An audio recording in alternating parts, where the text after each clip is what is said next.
भी आपको पूछना है तो मुझे बताइए, मैं आपको जवाब दे दूंगा। तो ऐसे में लगातार ये सवाल भी उठ रहे हैं। बीजेपी खासकर ये बात कहती है कि भाई अगर आप दूध के धुले हो तो क्यों सामने नहीं जाते, आपको जाना चाहिए। और लगातार केजरीवाल ये बात कह रहे हैं कि भाई मेरे पास वक्त नहीं है इन फिजूल चीज़ों का, क्योंकि जो भी आरोप मेरे ऊपर लगाए गए हैं वो सिर्फ और सिर्फ राजनीति है और उसी से प्रेरित है, क्योंकि मुझे एक के बाद एक समन भेजा जा रहा है, जबकि 17 मार्च को शायद वो कोर्ट में पेश होने वाले हैं। उससे पहले अब इस तरह का ईडी को समन भेजने की क्या जरूरत है, जबकि वो पहले ही कोर्ट पहुंच चुकी है।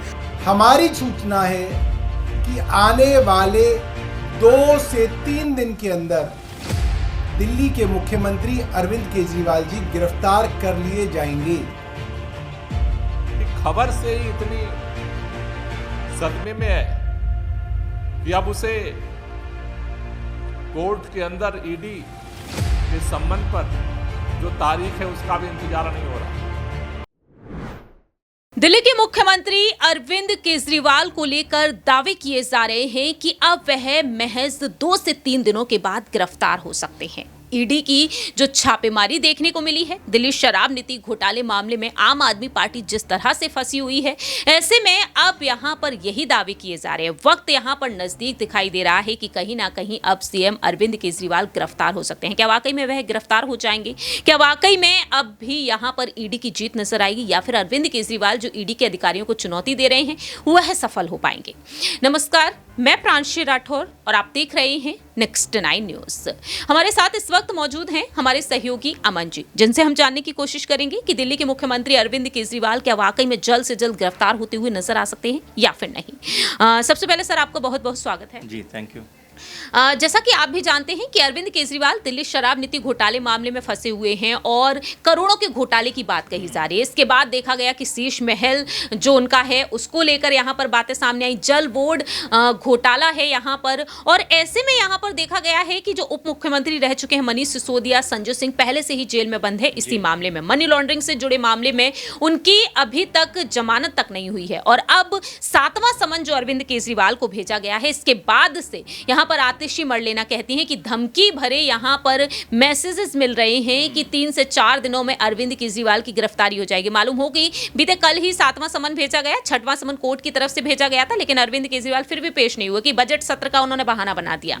अब यहां पर जिस तरीके से बातें निकलकर सामने आई, क्या वाकई में अरविंद केजरीवाल की गिरफ्तारी 26 फरवरी को निश्चित है? क्योंकि 26 फरवरी को उन्हें ईडी के सामने पेश होना है। देखिए, बिल्कुल प्रांशी, और पूरे का पूरे मामले पे अगर आप गौर करें तो नजर ये आता है कि केजरीवाल जो है वो ईडी के सामने पेश होना ही नहीं चाहते। आप अगर देखें उनकी शुरुआत से अगर आप देखें तो बहानेबाजी करते हुए नजर आते हैं। पहले वो कहते हैं कि मैं चुनावों में बिजी हूं, फिर विपाशना का बात करते हैं, फिर और तमाम चीज़ों में बिजी होते हैं। अभी वो कहते हैं बजट सत्र चल रहा है। तो ऐसे में लगातार देखा गया कि उनका रुख जो है वो लगातार ईडी को ये कहने का है कि भाई मैं बहुत बिजी हूँ, मैं आपके सामने पेश नहीं हो सकता।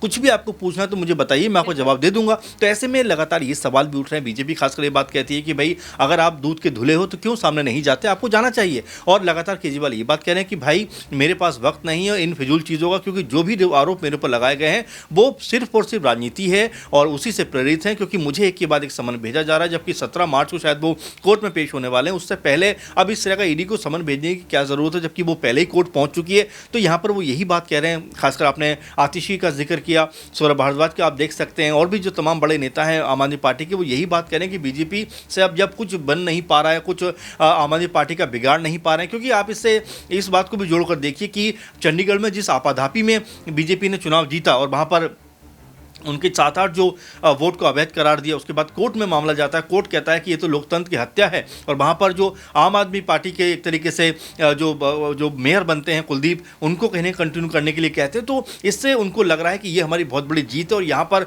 वो ये कहना चाहते हैं, साबित करना चाहते हैं कि अगर हम बीजेपी के इशारों पर चलेंगे तो हमें कुछ नहीं होने वाला। क्योंकि आतिशी ये बात भी कहती हैं कि भाई हमारे ऊपर लगातार इस बात का प्रेशर है कि हम कांग्रेस के साथ में अपने गठबंधन को ख़त्म कर लें। तो कई तरह की बातें प्रांशी निकल के सामने आ रही है। लेकिन ये जरूर आप मान के चलिए कि फिलहाल अरविंद केजरीवाल जो है वो ईडी के सामने पेश होने वाले नहीं है, क्योंकि स्पष्ट हो रहा है कि वो ये बात कह रहे हैं कि इस समय बजट का सत्र चल रहा है, और ऐसे में ईडी जिस कह सकते हैं कि राजनीति से प्रेरित होकर ये पूरे का पूरा समन भेजी जा रही है, उससे लग रहा है कि वो आम आदमी पार्टी के ऊपर दबाव बनाना चाहते हैं। और यही वजह केजरीवाल लगातार यही बात कह रहे हैं कि भाई मैं पेश नहीं होऊंगा।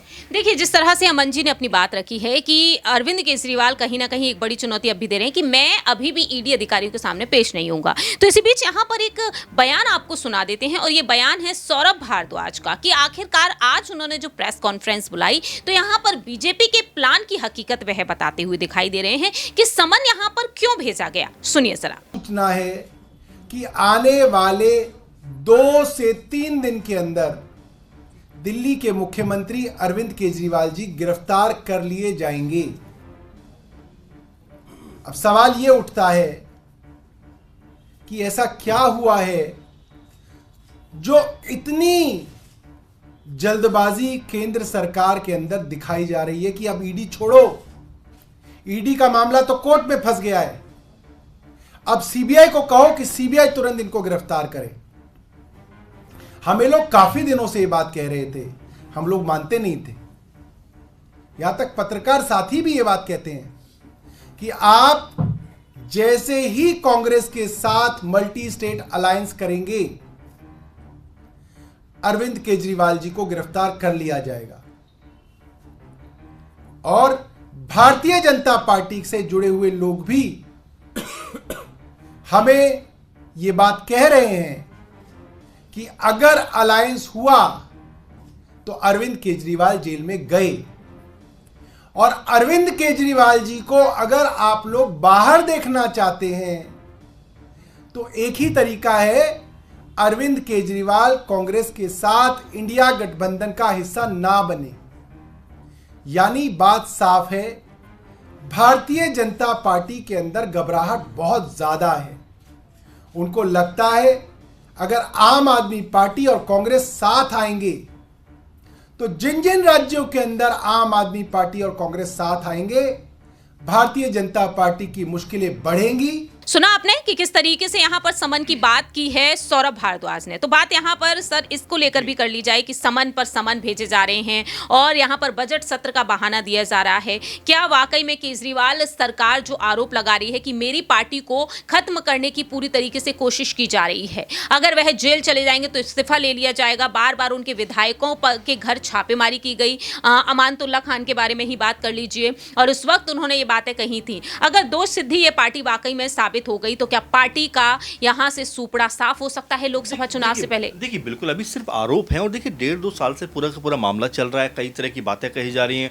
मनीष सिसोदिया को आप देखें, लगभग साल भर उनको जेल में रहते हुए हो गया। तो ऐसे में आखिर ईडी साबित क्या करना चाहती है? कोई प्रूफ उनके पास है? कोई नकदी उन्होंने बरामद की है? कोई ऐसे दस्तावेज उन्होंने निकाले हैं? उस पर भी कोई बात नहीं होती। लेकिन हाँ, ये ज़रूर होता है कि हर बार तारीख जो है जो कह सकते हैं मनीष सिसोदिया और संजय सिंह को मिल जाती है। तो ऐसे में कई जो लोग कह सकते हैं कानून के जानकार हैं, सुप्रीम कोर्ट के जो रिटायर्ड जज हैं, वो तक ये बात कहते हुए नजर आते हैं कि भाई आखिर मनीष सिसोदिया ने ऐसा कौन सा बड़ा गुनाह अपराध कर दिया है कि उनको जमानत तक नहीं दी जा रही, जबकि आप साबित भी नहीं कर पा रहे हो कि उनके ऊपर जो आरोप आपने लगाए हैं, उनके खिलाफ जो सबूत आपने इकट्ठा किए हैं, कितना उनमें दम है। तो कई तरह की चीज़ें, क्योंकि मनीष सिसोदिया लगातार ये बात कहते हैं कि भाई मेरी पत्नी की तबीयत खराब है, उनको मेरी ज़रूरत है, लेकिन 2-4 घंटे की तो मोहलत मिलती है, लेकिन उसके बाद फिर आकर उनको सलाखों के पीछे बंद कर दिया जाता है। संजय सिंह का भी कुछ ऐसा ही हाल है। तो मिला जुला कर अगर देखा जाए तो आम आदमी पार्टी ये आरोप लगाती रही है कि भाई हमारे तमाम नेताओं को आपने जानबूझकर जो है जेल के अंदर डाल दिया है ताकि वो पार्टी का काम प्रचार प्रसार ना कर सके। और चूंकि देखिए लोकसभा के लिए महज 1-1.5 महीने का वक्त रह गया है, तो ऐसे में